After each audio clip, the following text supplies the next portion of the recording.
Power does not belong to the loudest, nor to the strongest. It belongs to the one who cannot be seen.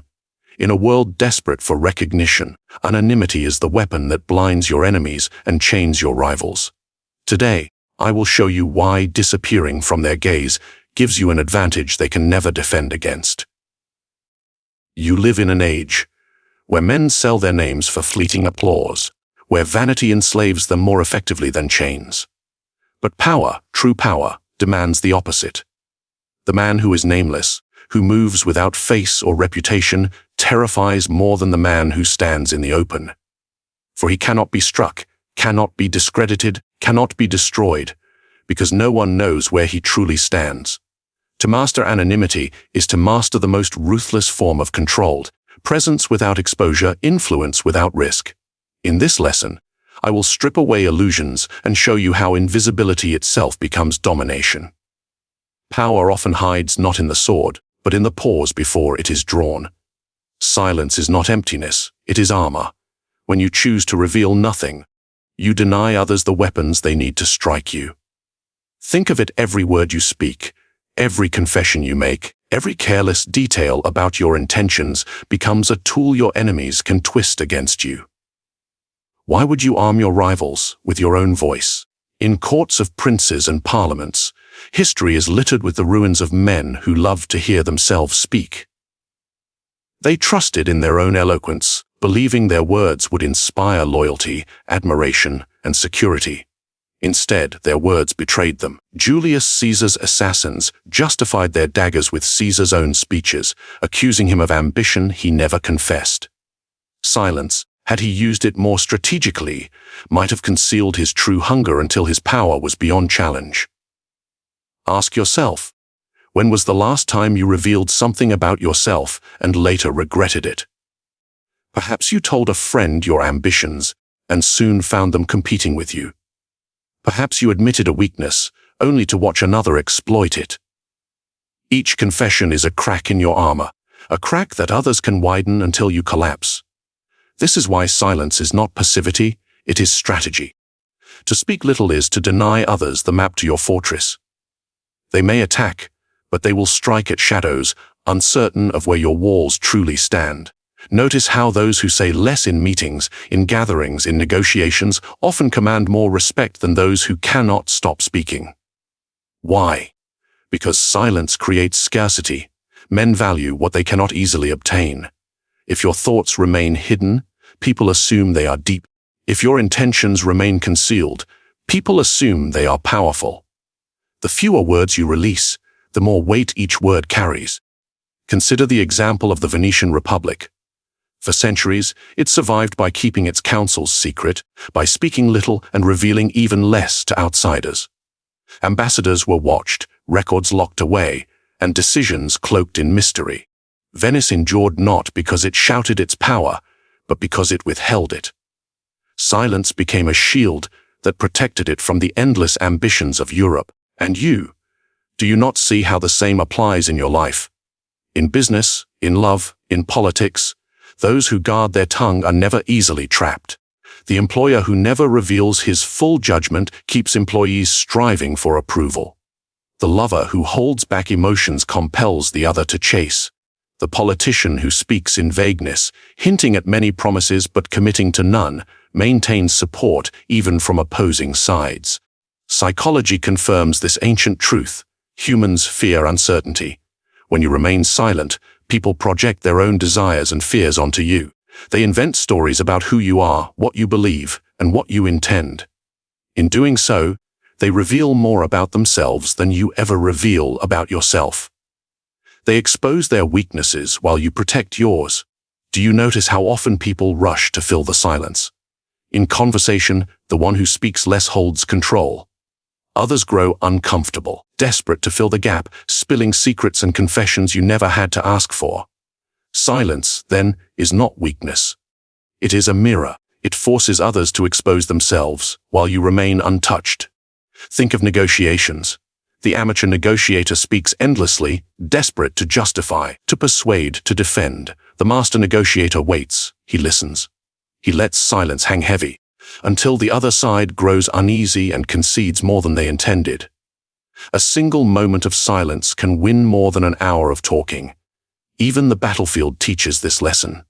The general who conceals his movements, who refuses to announce his strategy, forces the enemy into paralysis. They waste their strength guarding against every possibility, while the silent general strikes where they least expect. Your life is no different. Do not declare your moves before they are made. Let your silence confuse, frustrate, and weaken those who watch you. But silence requires discipline. Vanity tempts you to be known, to be praised, to be understood. Resist it. Every moment you reveal less, you grow stronger. Every secret you guard becomes a blade in your hand. Every silence you maintain is a fortress wall that no enemy can breach. So the question becomes, will you continue arming your rivals with your own words, or will you master the shield of silence, making yourself untouchable? Because when you embrace this shield fully, you step into a darker power, the power of mystery itself. And that is where we turn next. What is more terrifying to a man, the enemy he sees before him, or the enemy hidden in the dark? The known can be measured, predicted, even defeated, but the unknown, that is where fear multiplies. And fear, when carefully cultivated, is the purest form of authority. Mystery commands, visibility weakens. When you step too far into the light, you invite scrutiny. Every flaw, every hesitation, every contradiction can be examined, magnified, and weaponized against you. But when you remain in the shadows, when others can only guess at your strength, you become larger than life. History proves this. Consider Vlad of Wallachia, remembered as Dracula. His brutality was real, yes, but it was the rumors, wild, exaggerated, whispered in the night, that gave him dominion over enemies far stronger than him. Armies fled before battles began, terrified by tales they could not confirm. His shadow ruled where his sword could not. Ask yourself, why do you fear the dark as a child? It is not the absence of light itself. It is the boundless possibilities hidden within. Every shadow becomes a predator, every sound a threat. Adults are no different. The human mind is designed to fill gaps with imagination, and imagination always paints darker pictures than reality. If you let others project their fears and suspicions onto you, you gain authority without lifting a finger. The leader who reveals everything stands exposed. The leader who hides much commands respect, because his followers assume depth they cannot measure. This is why men follow prophets more eagerly than politicians. Prophets speak in riddles, politicians in details. The riddle outlives the fact. Notice how the shadow grants flexibility. If you are vague, you can be all things to all people. They will interpret your silence according to their desires. If you reveal only fragments, each man will believe you stand closer to him than you do. In this way, you command loyalty without promising it. Consider the mafia. The true bosses are rarely seen. They operate in the background, faceless, their names whispered but never spoken publicly. The enforcers, the soldiers, they are visible and disposable. But the invisible figures, the ones you cannot see, those are the ones who inspire both loyalty and dread. Their authority comes not from constant presence, but from deliberate absence. Even in modern politics, the same principle thrives. The most powerful figures often remain behind curtains, funding campaigns, pulling strings, yet never stepping into the spotlight. Their anonymity shields them from scandal, while their shadow presence bends entire nations. Ask yourself, do you envy the one who stands at the podium, or the one who placed him there? Psychology explains why. Humans crave certainty, but they rarely receive it. When denied answers, they fabricate them. And what they imagine is often far more impressive, or more terrifying, than the truth. This phenomenon is called the halo effect. When little is known about someone, a single mysterious trait becomes magnified, and people assume excellence in every other trait. By revealing less, you encourage others to assign you qualities you may not even possess. Silence gives you protection. Mystery gives you authority. Shadows give you dominion. But do not mistake this for cowardice. To dwell in shadows is not to flee the light. It is to control when and how you appear. The rare glimpse you allow others becomes a performance, carefully staged, designed to strike awe. Appear too often, and the performance becomes routine, appear rarely, and each appearance becomes an event. Think of a monarch. The king who mingles daily with peasants erodes his majesty. Familiarity breeds contempt. But the king who remains secluded, emerging only on grand occasions, wrapped in ceremony and mystery, ensures his presence feels divine. Which king do you wish to be, the one known or the one feared? This same principle applies to you. In your career, do not be the worker always explaining, justifying, defending. Be the one who speaks sparingly, but whose words carry weight because they are rare. In your relationships, do not be the one constantly available. Be the one who leaves space, who allows absence to magnify presence. Men are valued not for what they give freely, but for what they withhold. So reflect, how often do you reveal your thoughts, your plans, your desires? And how often do you let others live in uncertainty, forced to guess at the truth? Authority grows in silence, but it becomes unshakable in shadow. Yet there is a danger. Shadows, if left unattended, can consume you. If you hide too much, you risk irrelevance. Authority requires balance. Appear just enough to remind the world you exist. Vanish long enough to remind them they cannot control you. This is the art of shadow, the art of being seen only when it strengthens you and unseen when it protects you. Master it, and you will discover a darker form of power still, the power of detachment, where no chain of loyalty, no plea for affection, and no demand for recognition can ever bind you. There is a truth men refuse to admit. The more you crave recognition, the more you chain yourself to the judgment of others. To hunger for their approval is to surrender control. Detachment, then, is not indifference. It is liberation. And liberation is power. Consider the battlefield. The soldier who fights for glory is reckless, desperate to be seen, and thus predictable. The soldier who fights with calm detachment, caring neither for praise nor for witness, is harder to defeat. He does not flinch at shame, nor does he gamble for honor. His focus is sharp, his choice is precise. He is free because he is untouched by the invisible strings that bind lesser men. Ask yourself, how often do you act for applause?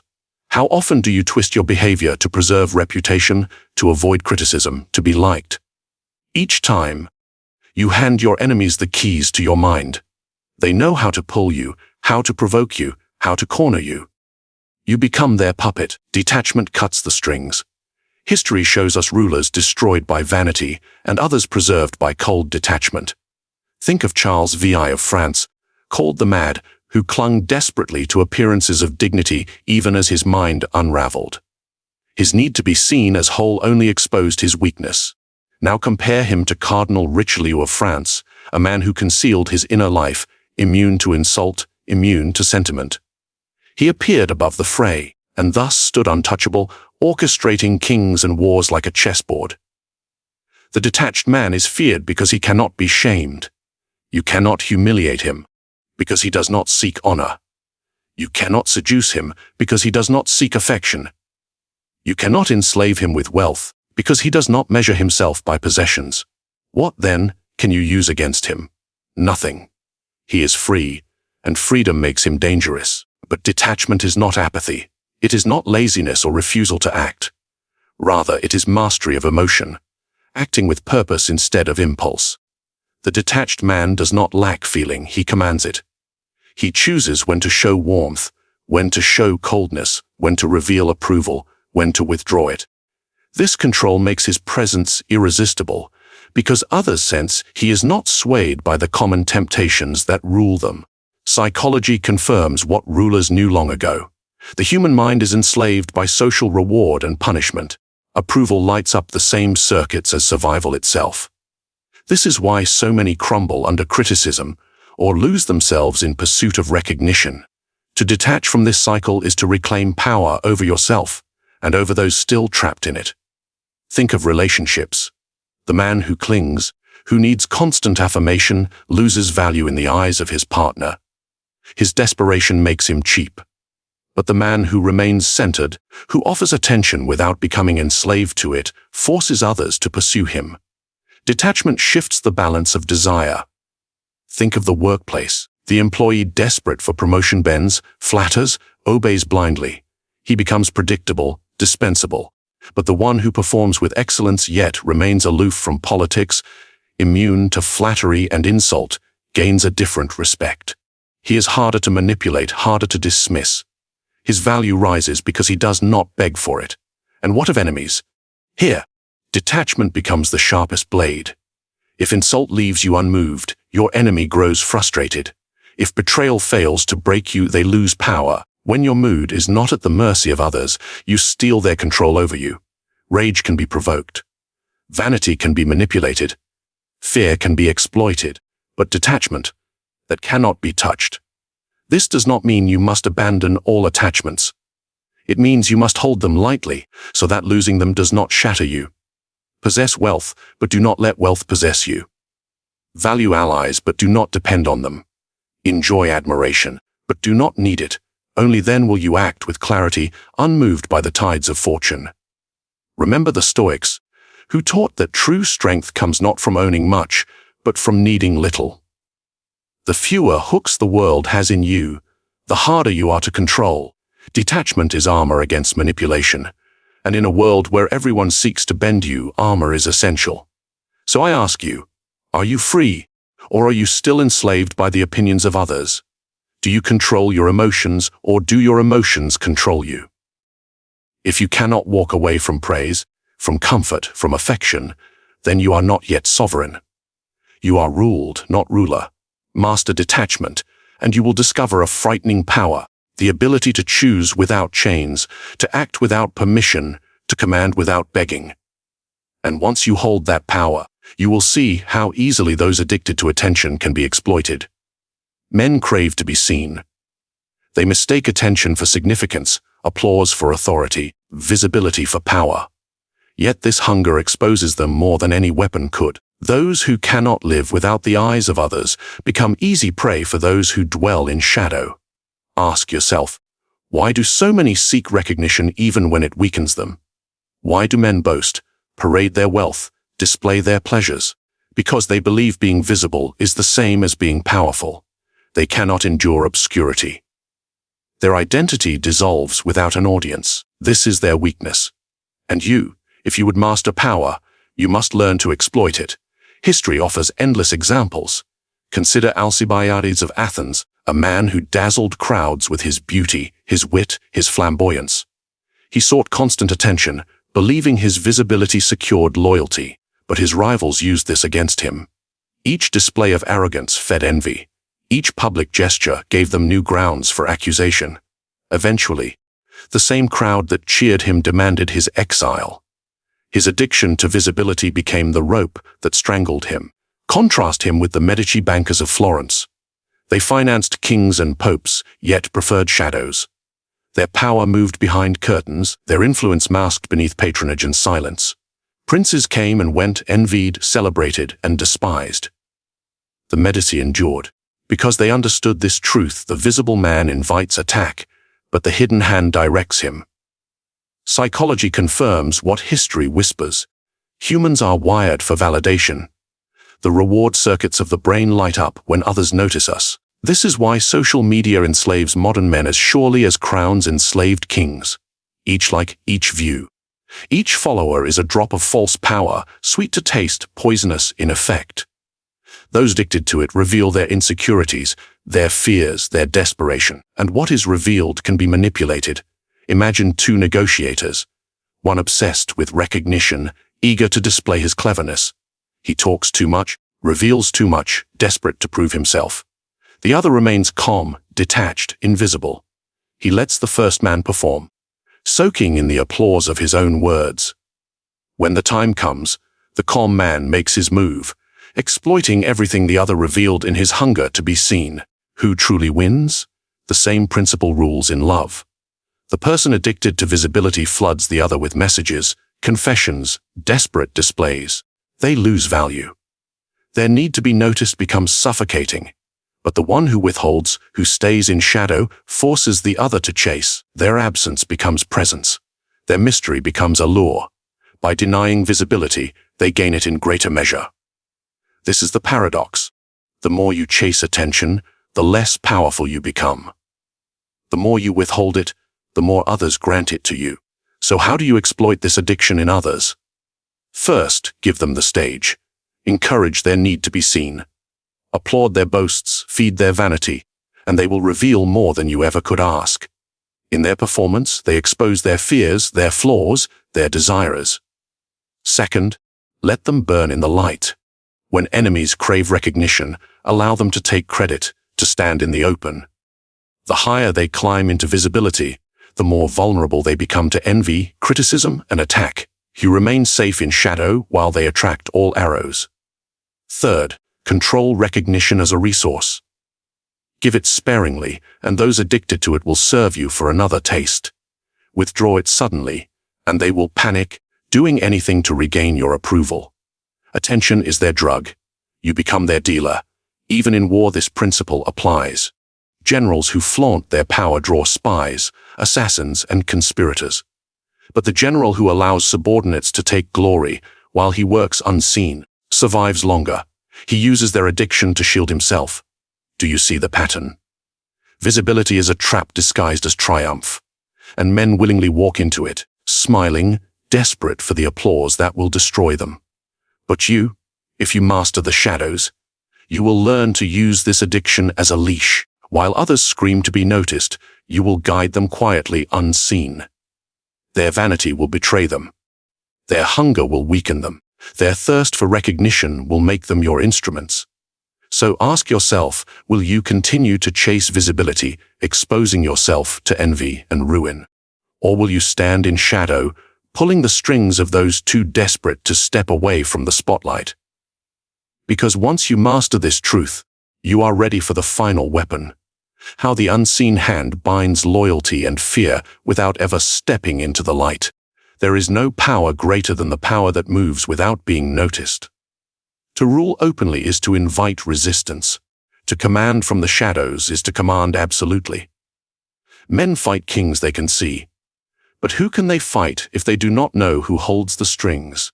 The unseen hand is the purest form of authority. It does not beg for recognition.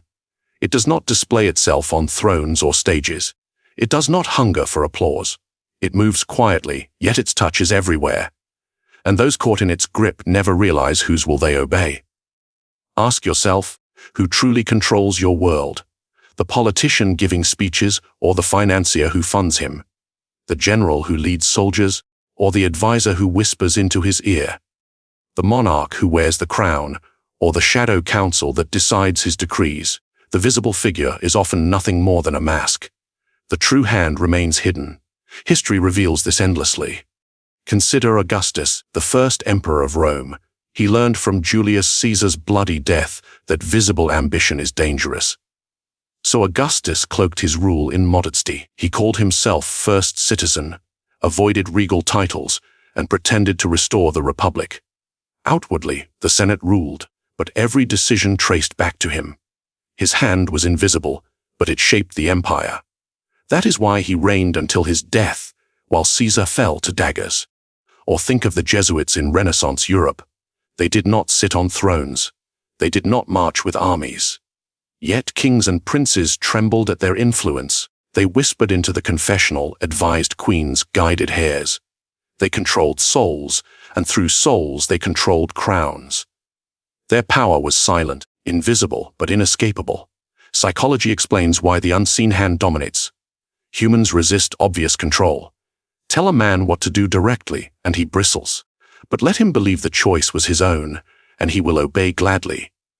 Influence unrecognized is influence absolute. If you guide without being seen, you encounter no rebellion. The slave believes himself free, and thus he serves more loyally than if bound in chains. This is the secret of manipulation, not to appear as master, but to appear as nothing at all. Consider the modern stage. Corporations push narratives not through blunt orders, but through entertainment, fashion, and media.